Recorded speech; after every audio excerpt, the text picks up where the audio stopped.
Berlatar pada tahun 1968 di Neustadt, Jerman, scene pun diawali dengan memperlihatkan seorang siswa umur 15 tahun yang bernama Michael. Hari ini adalah hari buruk bagi Michael, di mana saat ia naik kereta, ia merasakan mual. Michael pun turun dari kereta saat hujan, namun keadaannya Michael pun tambah parah. Tak sengaja seorang wanita baik yang bernama Hana lewat di gang tersebut. Hana pun membantu Michael dan akan mengajak Michael untuk ngopi di rumahnya supaya imunitas Michael tidak tambah memburuk.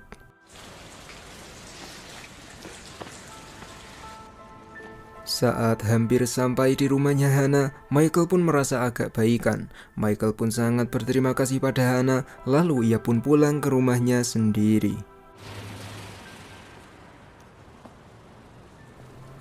Singkat cerita, sesampainya di rumah, keluarganya Michael pun sudah memanggil dokter. Dokter mengatakan kalau Michael demam bintik merah. Demam seperti ini bisa menular. Michael harus istirahat di rumah minimal 2 bulan. Keluarga yang mendengar itu, mereka langsung meninggalkan Michael sendirian di kamar. Ia pun teringat dengan Hana yang sudah menolongnya 3 bulan lalu. Michael pun mencari rumahnya Hana. Lalu setelah ketemu, Michael pun datang dengan membawa bunga sambil berterima kasih sekali lagi. Hana pun cuek begitu saja dan seperti tidak menyukai Michael. Namun meskipun begitu, Hana pun kini akan berangkat kerja bareng Michael dan Michael disuruh untuk menunggu di luar. Michael pun keluar, namun Michael tak menutup pintu hingga ia pun bisa melihat dengan jelas saat Hana sedang ganti baju.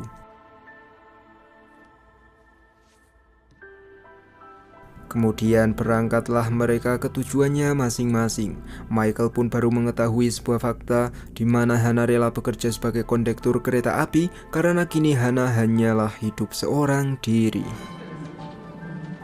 Singkat cerita, sepulangnya Hana bekerja, ia pun mengangsu bahan bakar. Hana melihat Michael yang sudah di depan pintu rumahnya. Ia pun menyuruh Michael untuk membantu Hana. Setelah Michael selesai membereskan bahan bakar, ia pun terlihat cengas-cengos. Hana pun hanya bisa tertawa dan menyuruh Michael mandi. Michael pun agak ragu karena ia takut diintip oleh Hana. Hana pun meyakinkan Michael untuk mandi dan Hana tidak akan melihat otongnya Michael. Namun setelah Michael menjuli semua bajunya, ternyata Hana mengintip Michael. Lalu saat Michael sudah selesai membersihkan badan, terjadilah cocok tanam di antara mereka berdua. Sepulangnya Michael dari rumahnya Hana, ia pun beralasan kalau tadi ia tersesat makanya telat pulang ke rumah. Adik-adiknya Michael pun tidak percaya, namun ibunya Michael sangat percaya dengan Michael. Lalu Michael mengatakan kalau besok ia akan berangkat sekolah lagi. Sang ayah pun sangat mendukung Michael, dan singkat cerita esok harinya Michael pun langsung ke rumahnya Hana untuk mengobrak-abrik serabi lembitnya Hana yang sudah lama tidak diganti olinya. Hari-hari kini mereka berdua pun lewati dengan beruhahan, seakan-akan dunia hanya milik mereka berdua saja. Di esok harinya Michael berniat menemui Hana, namun Michael sengaja duduk di kereta kedua. Hana yang melihat itu, ia pun jadi cuek dan menghindari Michael. Bahkan saat sudah sampai di rumah, Hana seperti tidak kenal dengan Michael. Michael pun mempertanyakan alasannya. Di situ Hana mengatakan kalau Hana kecewa karena tadi Michael duduk di kereta kedua, padahal Hana bekerja di kereta pertama. Hana pun kini sedang tidak ingin melihat Michael dan langsung mengusir Michael dengan kata-kata tajam. Setelah Michael menangis, ia pun kembali lagi ke dalam dan mengatakan pada Hana bahwa Michael sangat mencintai Hana. Michael juga menanyakan apakah Hana mencintai Michael. Hana pun mengiyakan hal tersebut, lalu mereka pun lanjut melakukan hal seperti biasa.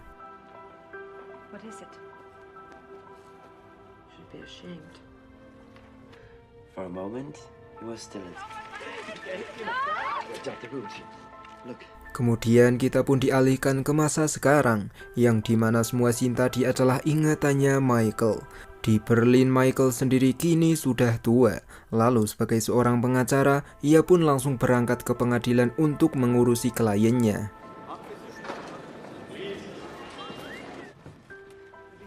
Kembali ke masa lalu di mana Michael kini sedang di sekolah. Di hari pertama, ia pun berkenalan dengan seorang murid cewek yang bernama Sophie. Sophie pun nampak tertarik dengan Michael. Bahkan Sophie yang ngajak kenalan dengan Michael.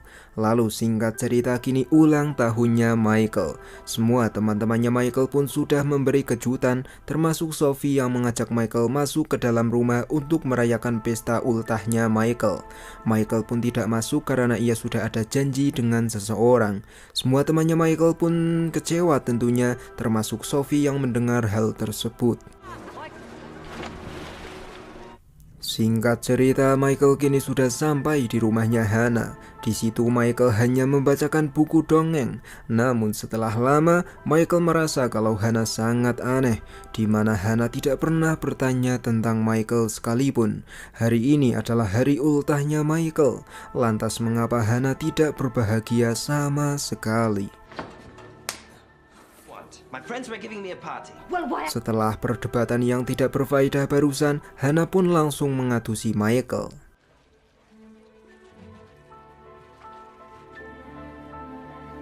Di esok harinya, Michael seperti biasa bermain dengan teman-temannya. Hannah sendiri kini sedang mengemasi semua barang-barangnya, dan singkat cerita setelah Michael sampai di rumahnya Hannah, ternyata Hannah sudah pergi meninggalkan Michael. Michael pun langsung sangat bersedih dan langsung mengemasi semua barangnya sendiri karena ia akan pulang ke rumahnya.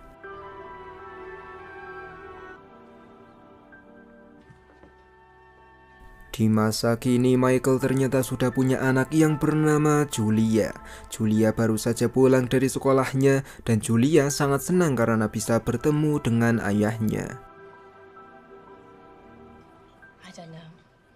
Kemudian kita pun kembali lagi ke Michael muda di mana kini ia berkuliah di Heidelberg Law School pada tahun 1966. Laki-laki Michael disukai oleh teman sekelasnya yang bernama Carl. Bahkan ketika jam belajar sudah selesai, Carl mengajak Michael untuk menghadiri acara persidangan.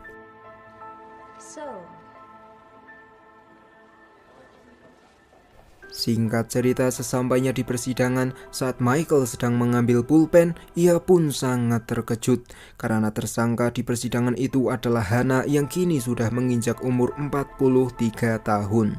Hannah adalah anggota kelompok SS Nazi. Awal perekrutan Hannah karena pada waktu itu ada orang yang menawarkan pekerjaan sebagai penjaga.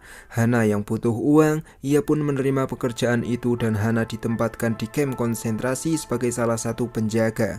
Kasusnya Hannah adalah ia didakwa telah menseleksi para wanita lama dan membiarkan para wanita di kamp konsentrasi dibunuh. Dengan kata lain, Hannah sudah membunuh para wanita tersebut. Hannah pun menyangkalnya dan ia juga berkata bahwa para wanita itu hanya dipindahkan. Setiap penjaga di kamp konsentrasi juga memilih 10 orang untuk dipindahkan. Jadi bukan cuma Hannah yang memindahkan mereka. Dan mengenai pembunuhan wanita di kamp konsentrasi, Hannah tidak tahu menahu kalau mereka akan dibunuh karena yang Hannah ketahui mereka hanya akan dipindahkan.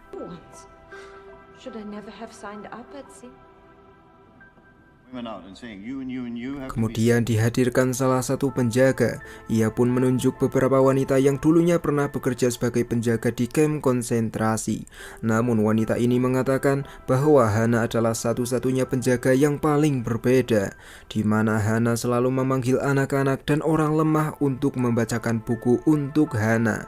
Awalnya ia kira Hannah adalah penjaga yang sangat baik, namun ia tidak menyangka kalau Hannah tega mengirim mereka untuk mati.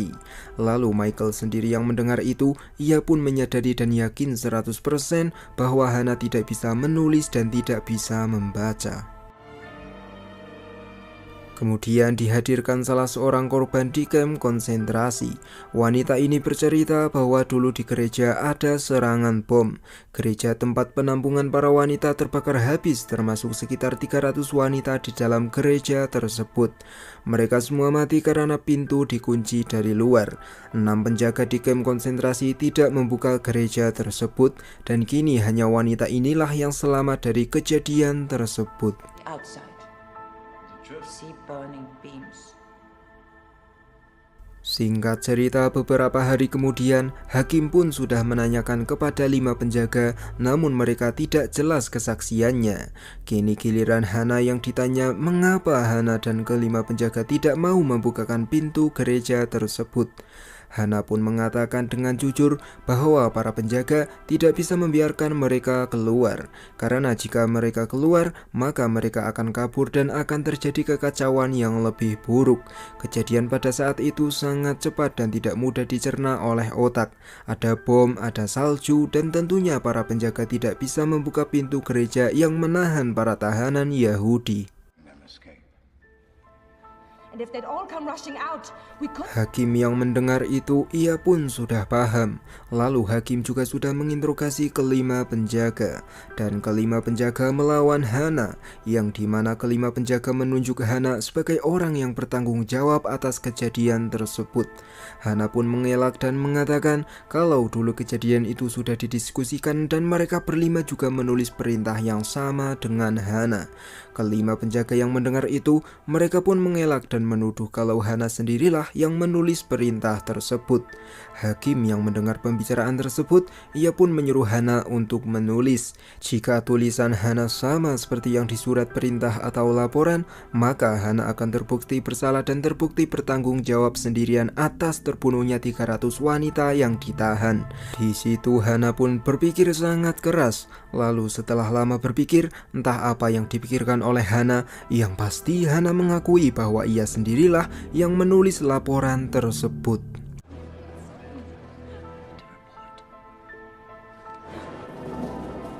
Di esok harinya, profesor yang tahu kalau Michael ada rasa dengan salah satu terdakwa, ia pun menanyakan apa yang terjadi dengan Michael. Michael pun mengatakan bahwa ia punya informasi yang bisa meringankan hukumannya Hana.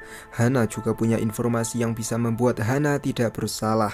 Tapi entah kenapa, Hana tidak mau mengatakannya. Profesor yang mendengar itu, ia pun menyuruh Michael untuk menemui Hana di penjara. Esok harinya Michael datang ke penjara, dan setelah menunggu cukup lama, Michael dan para pengunjung lain pun dipersilahkan untuk masuk. Namun setelah Hana menunggu cukup lama, Michael tak jadi menemui Hana.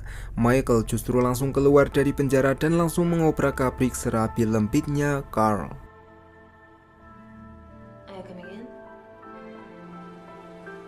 Setelah gituan dengan Carl, Michael merasa tidak bahagia. Michael justru teringat dengan Hana. Beberapa hari kemudian, sidang final pun digelar. Saat Hana memasuki ruang sidang, semua orang pun membuli Hana. Hakim pun mengumumkan keputusan dari sidang yang sudah cukup panjang dan matang. Hannah Smith bersalah atas kematian 300 wanita. Beckard Rita, Carolina Steinhoff, Regina Kreutz, Angela Ziber, dan Andrea Luhmann dihukum penjara selama 4 tahun 3 bulan, sedangkan Hannah Smith dihukum penjara seumur hidup. Di masa kini, Michael akan ke rumah ibunya bersama dengan putri kecilnya. Sampailah di rumah ibunya Michael. Di situ Michael mengatakan kalau ia akan bercerai dengan Carl. Michael menyuruh ibunya agar tak khawatir dengan Carl, karena Carl kini sudah menjadi pengacara kondang, dan tentunya gajinya Carl kini sudah jauh lebih besar dibandingkan dengan Michael. Kemudian Michael merasa resah dan gelisah. Ia pun kini mulai membaca buku sambil merekam cerita tersebut. Lalu ia pun mengirimkan hasil rekaman itu kepada Hana. Hana yang mendengar suaranya Michael, ia pun sangat terharu.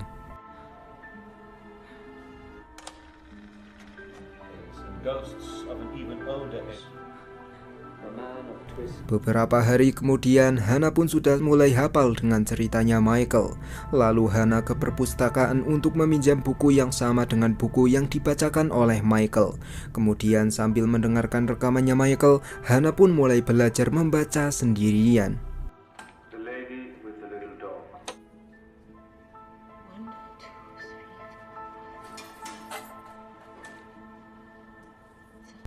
Beberapa tahun kemudian, Hana sudah mulai bisa menulis. Ia pun mengirim surat pada Michael.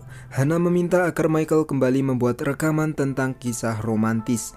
Michael yang membaca itu, ia pun sangat terharu.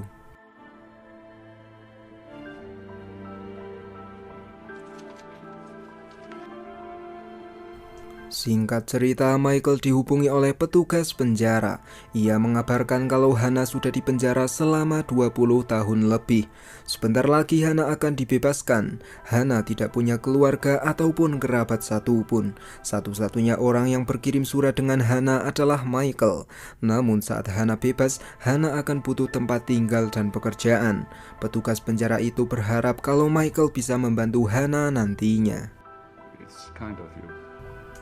Beberapa hari kemudian, Hana akan dibebaskan 1 minggu lagi. Michael pun datang ke penjara. Bertemulah Michael dengan Hana. Di situ Michael mengatakan bahwa Michael sudah punya tempat tinggal untuk Hana dan nantinya Hana akan bekerja di tempat jahit. Hana pun sangat berterima kasih pada Michael. Lalu di situ mereka pun agak canggung karena dulu Hana meninggalkan Michael tanpa berpamitan. Hana pun seperti ingin mengungkapkan kalau ia masih suka dengan Michael. Begitu juga dengan Michael yang masih sangat peduli dengan Hana. Namun karena Michael masih ingat kalau dulu Hana pernah meninggalkannya, Michael pun bersikap dingin pada Hana, kemudian langsung berpamitan dan akan kembali 1 minggu lagi untuk menjemput Hana. Take care, kid. Singkat cerita, 1 minggu kemudian Michael pun sudah sampai di penjara. Petugas penjara itu pun mengantarkan Michael dengan sedih. Lalu setelah sampai di sel, ternyata Hana sudah bundir. Hana juga menuliskan sebuah pesan untuk Michael, di mana Hana punya uang dan beberapa uang di bank. Michael harus memberikan uang itu untuk anak-anak yang selamat dari kamp konsentrasi. Michael yang mendengar itu, ia pun langsung menyesal karena kemarin sudah bersikap dingin pada Hana. Seminggu kemudian, Michael menemui salah satu anaknya orang yang selamat dari kamp konsentrasi. Di situ Michael menjelaskan bahwa sebagian besar hidupnya Hana tidak bisa menulis dan tidak bisa membaca. Hana hanya bisa menulis dan membaca dari tahun lalu. Wanita ini pun belum percaya karena Michael tidak menjelaskan siapa dirinya. Michael yang mendengar itu, ia pun menjelaskan siapa dirinya. Di mana dulu Michael punya hubungan gelap dengan Hana dan tentunya Michael sangat mengenal Hana. Wanita itu yang mendengar hal tersebut, ia pun mulai percaya dengan Michael. Namun wanita itu mempertanyakan soal kedatangannya Michael. Antara Michael ingin meminta maaf atau Michael mencari ketenangannya sendiri. Michael pun tidak menjawab itu dan ia langsung memberikan wasiatnya Hana. Wanita itu yang sudah tajir melintir, ia pun tidak mau menerima uang tersebut. Namun ia hanya mau menerima kalengnya. I keep the 10. Shouldn't have gone to.